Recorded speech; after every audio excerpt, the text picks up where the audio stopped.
Shalom. First and foremost, I want to give all praises to Yahweh Hashem, Yahushai. Double honors to the apostles and elders, principally of GMS, because they give their 100% truth. But big shout outs to Sakari and some of WFI and all those people who are teaching sensible things like non-violence.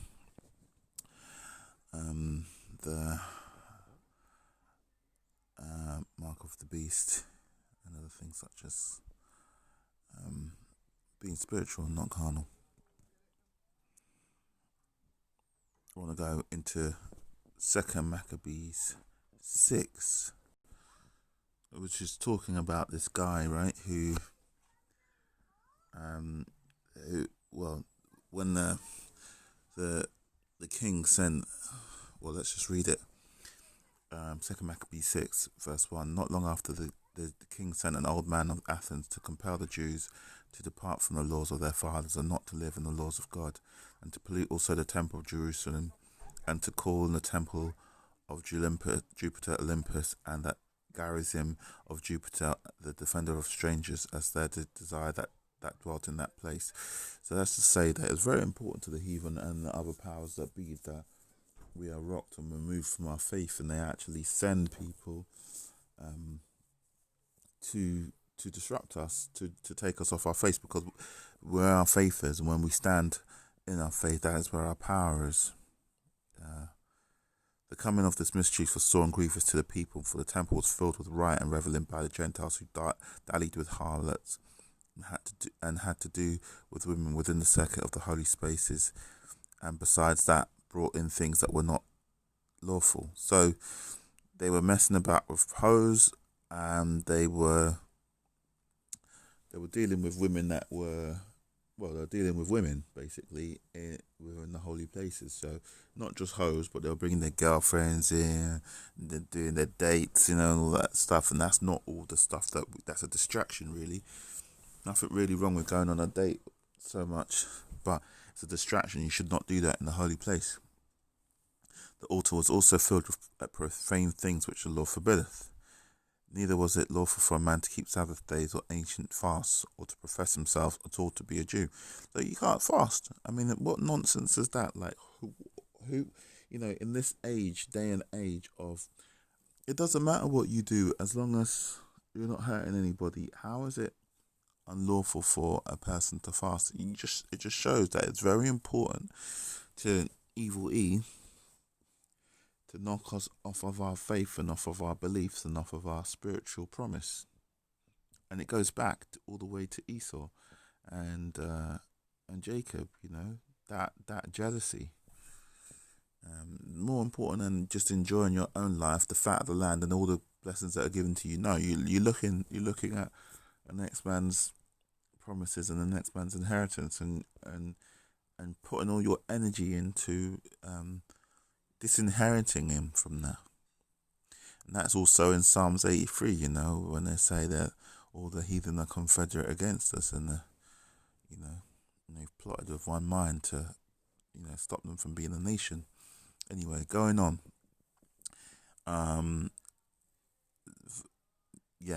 Verse 7. And in the day of the king's birth, every month they were brought by bitter constraint to eat of the sacrifices, and the fast of Bacchus was kept, and the Jews were compelled to go in procession to Bacchus carrying ivy. Now, the spirit's just flowing right now, because usually I don't always get something to say, but I can't even move a verse. Bacchus, right? So Bacchus was the god of what's it? He was the god of wine, I believe, and god of revelry, right? Which goes into Saturnalia, and also satires, which was what the Bacchus was, goes into Saturnalia, and which is what we commonly know as Christmas. And obviously, that during Christmas they have holly and ivy. That, in fact, they've even got the poem, The Holly and Ivy. So this is what you're doing. You're eating of sacrifices. Why did they have a big fat turkey? Because turkey don't even taste nice. Roast turkey is so dry. But anyway, it's a sacrificial piece of meat, Even in the Passover, we're asked to eat meat. On the right hand side, we're asked to eat of the lamb. And on the Thanksgiving and the Christmas, on the left hand side, they are also cooking cooking up a dead animal. So these things ain't changed. You know what I'm saying? It's like the same thing, and they were bought by bitter constraint. Now I told um I told a few people that I wasn't celebrating Christmas this year. It's like, you gotta celebrate Christmas. What's the matter with you? I get so much pressure to celebrate damn Christmas. And I call it damn Christmas because that's what it is. It's the damn feast day, man. You enjoy that nonsense. You're celebrating Bacchus. You're celebrating Saturnalia. So, you're celebrating the feast days of the heathen, and you're sacrificing onto them. If not your time and your money, it's the meat. So, and that also goes into, I think it's Jeremiah either 17 or verse 7. Or was it 14? I'm getting confused. But Jeremiah, I think it's verse 7, says, that you don't follow the ways of the heathen, because they go out and chop down these trees and put tinsel and gold in it. It's not for us. And in these times, these people weren't even allowed to fast, and on top of that, not only were they not allowed to fast, they were told to eat meat that had been sacrificed unto other gods. Even those halal meats. If you're hitting them halal chicken shops, you can't always protect what people do to their food, or stop what people do to the food that you're about to eat. But what you should do, at least, is pray over it. And if you can, and if you can't, only if you can't possibly avoid it. Bless your food. Bless your food. Anyway, verse 8. Moreover, they went out a decree to the neighbour citizens of the heathen by suggestion of Ptolemy against the Jews, that they should observe the same fashions and partakers of their sacrifices. And be partakers of the sacrifices. Yeah? So the Jews were all told that they have to follow the heathen and do all this Bacchus Christmas bullshit. And whoso would not conform themselves to the manners of the Gentiles shall be put to death. Then might a man have seen the present misery. For there were 2 women brought who had circumcised their children, so that they're pledging their children unto Yahweh, through tradition. Whom when they had openly led round the city, the babes handing at their breasts, they cast them down headlong from the wall. So they paraded these women around the city, the children still in their arms, and then they threw them off the wall in front of everybody. And others, this is the wickedness that you can see.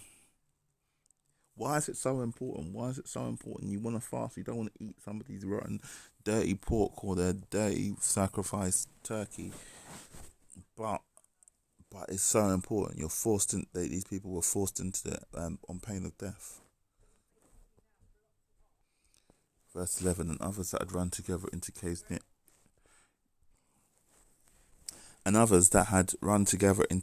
nearby to keep the Sabbath day secretly, being discovered by Philip, were all burnt together, because they made a conscience to keep themselves for the honour of the most sacred day.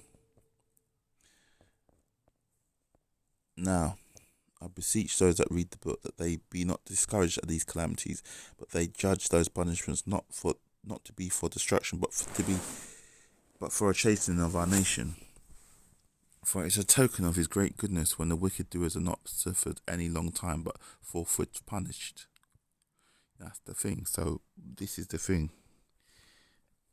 Our judge is always in righteousness, and the wicked. And all wickedness is punished, except Yahweh give mercy, or Yahweh shall give mercy, and it's up to him on whom he should give mercy. He gives mercy on who he chooses to give mercy, but it's all done in righteousness. So if you had enough knowledge to know, you would see that the mercies that Yahweh and Yahweh shall give are righteous mercies, and the wicked and the condemnations that he gives are righteous condemnations, but we just don't have the sight to see that. So it said that he knows the end from the beginning, so when he was in the womb, when Esau was in the womb, Yahweh Shai already knew what he'll get up to. And that is why he was condemned, even from the womb. And for us, from our knowledge, and well, I'm not sure if that's exactly why he's condemned, because only Yahweh knows, but that could have been why he was condemned. But from our knowledge, we wouldn't be able to see that, because we only live on a certain timeline, but we don't see the end from the beginning like Yahweh does and Yahweh Shai does. So what I'm trying to say is that everybody gets their punishment. But what Yahweh Shai does is sometimes he lets the wicked run up a tab that they can't pay.